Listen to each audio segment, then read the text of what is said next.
روحانی معالج چینل کے معزز ناظرین، آج میں آپ کو ربیع الاول کی پہلی جمعرات کا غربت اور تنگ دستی دور کرنے کا ایک بہت ہی آسان اور مجرب وظیفہ بتا رہا ہوں۔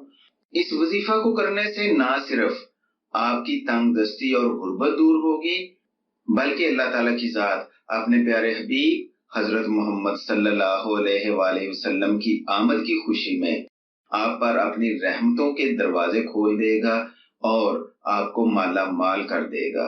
اس وظیفہ کو جاننے کے لیے اس ویڈیو کو آخر تک دیکھتے رہیے گا۔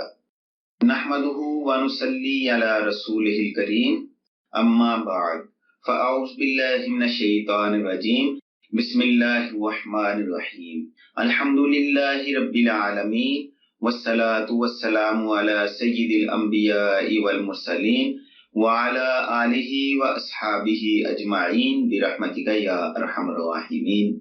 السلام علیکم ورحمۃ اللہ وبرکاتہ۔ میں ہوں حافظ تاج محمد، روحانی معالج چینل میں خوش آمدید۔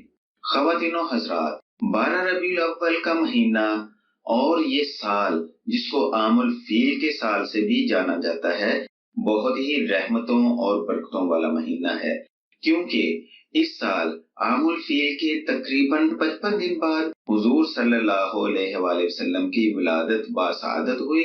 آپ صلی اللہ علیہ وآلہ وسلم دنیا میں تشریف لائے، اور ہمارے لیے یہ بہت ہی سعادت کی بات ہے کہ اللہ تعالیٰ کی ذات نے ہمیں آپ صلی اللہ علیہ وآلہ وسلم کی امت سے پیدا فرمایا، اور حضور صلی اللہ علیہ وآلہ وسلم کی آمد کی خوشی میں اللہ تعالیٰ کی ذات نے اس سال پورے عرب میں تمام حاملہ عورتوں کو بیٹے عطا فرمائے، کیونکہ یہ خوشی کا موقع تھا، اور عرب میں جاہلیت کے دور میں لوگ اپنی بیٹیوں کو زندہ درگور کر دیتے تھے۔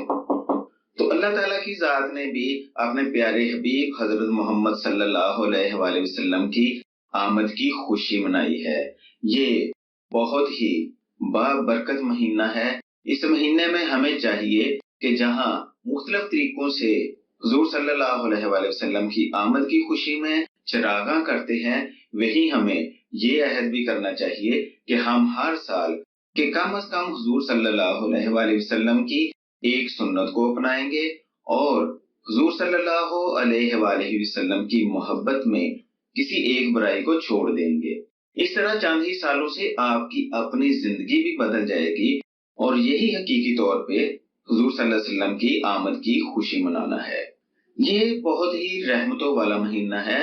حضور صلی اللہ علیہ وسلم کی آمد کے انتظار میں بہت سے عالم لوگ، بہت سے نیک لوگ جو کتابوں کا علم رکھتے تھے اور دین حنیف پہ قائم تھے، وہ حضور صلی اللہ علیہ وآلہ وسلم کی آمد کا انتظار کرتے تھے، اور اگر وہ دنیا سے جانے لگتے تو اپنی اولاد کو نصیحت کر کے جاتے کہ ہم حضور صلی اللہ علیہ وآلہ وسلم پر ایمان لے آئے ہیں، لہذا آپ بھی حضور صلی اللہ علیہ وآلہ وسلم پر اگر آپ کی زندگی میں ان کی آمد ہو گئی، ان کی ولادت ہو گئی، تو آپ بھی حضور صلی اللہ علیہ وآلہ وسلم کے ساتھی بنیے اور حضور صلی اللہ علیہ وآلہ وسلم پر ایمان لائیے۔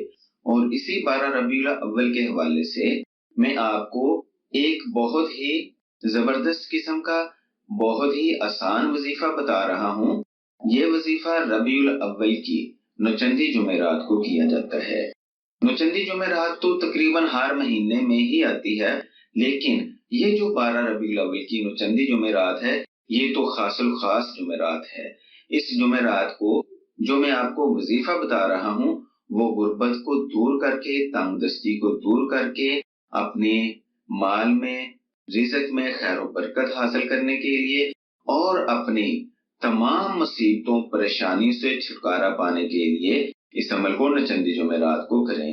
بہت ہی آسان وظیفہ ہے، اگر آپ ایک بار کر لیں گے تو انشاءاللہ العظیم اگلی 12 ربیع الاول تک آپ کے حالات بہتر ہو جائیں گے، بیماریوں سے شفا بھی مل جائے گی، تنگ دستی بھی دور ہوگی، اور آپ کے رزق میں اتنی خیر و برکت ہوگی، اتنی وسعت ہوگی کہ آپ حیران رہ جائیں گے۔ بہت ہی آسان وظیفہ ہے، ملاحظہ فرما لیجئے گا۔ ربیع الاول کے حوالے سے ساری باتیں کرنے کا مقصد یہ تھا کہ آپ کو ان دنوں کی اہمیت کا اندازہ ہو جائے۔ تو میں آپ کو جو وظیفہ بتا رہا ہوں یہ ایک درود پاک پر مبنی وظیفہ ہے۔ درود پاک کا نام ہے درود تنجینا۔ اس درود پاک کو آپ نے الگ اور پرسکون جگہ پر، جہاں آپ کو کوئی بھی ڈسٹرب نہ کرے، باوضو ہو کر، خوشبو لگا کر، نہایت ادب کے ساتھ بعد از نماز عشاء یا تہجد کے وقت صرف اور صرف 41 بار اس درود پاک کو پڑھ لیں۔ اگر آپ 41 بار سے زیادہ بھی پڑھنا چاہیں تو پڑھ سکتے ہیں، لیکن کم از کم 41 بار اس درود پاک کو ضرور ورد کرنا ہے۔ درود پاک کا ورد کرنے کے بعد آپ نے سجدے میں سر رکھ کر حضور صلی اللہ علیہ وآلہ وسلم کے وسیلے سے حضور صلی اللہ علیہ وآلہ وسلم کی آمد کی خوشی میں اللہ تعالیٰ سے اپنے حاجتوں کے پوری ہونے کی دعا مانگنی ہے، اپنی تنگ دستی، بیماری اور پریشانیوں کو دور کرنے کی دعا مانگنی ہے، اور اپنے رزق میں خیر و برکت، وسعت کے لیے اور برکت کے لیے دعا مانگنی ہے۔ نہ صرف اپنے لیے دعا مانگے بلکہ اپنے سبھی دوست احباب کے لیے اس عمل کے بعد دعا مانگے تو اللہ تعالیٰ کی ذات ضرور آپ پر اپنی رحمت فرمائے گی اور آپ کی پریشانیاں دور فرما دے گی۔ درود تنجینا ملاحظہ فرما لے، جو کہ یہ ہے: بسم اللہ الرحمن الرحیم، اللہم صلی علی سیدنا و مولانا محمد وعلی آل سیدنا و مولانا محمد صلاۃ تنجینا بها من جمیع الاحوال والآفات وتقضی لنا بها جمیع الحاجات وتطہرنا بها من جمیع السیئات وترفعنا بها عندك أعلى الدرجات وتبلغنا بها أقصى الغايات من جميع الخيرات في الحياة وبعد الممات إنك على كل شيء قدير۔ اس درود پاک کو کم از کم 41 بار پڑھیں۔ یہ صرف ویسے یہ ہے تو صرف ایک ہی رات کا وظیفہ۔ اگر آپ پہلے دن جمعرات کو 41 دن پڑھنے کے بعد 12 ربیع الاول تک اس درود پاک کو روزانہ 11 مرتبہ پڑھ کر حضور صلی اللہ علیہ وآلہ وسلم کے وسیلے سے اپنی حاجتوں کی دعا مانگے تو اللہ تعالیٰ کی ذات آپ کو کبھی بھی محروم نہیں رکھے گی۔ اس وظیفہ کو کریں، فائدہ اٹھائیں، اور دوسرے لوگوں کے فائدے کے لیے اس ویڈیو کو لائک اور شیئر ضرور کریں۔ دعاؤں میں یاد رکھیے گا۔ اگلی ویڈیو تک کے لیے اجازت چاہتا ہوں۔ اپنا اور ارد گرد کے لوگوں کا خیال رکھیے گا۔ اللہ حافظ۔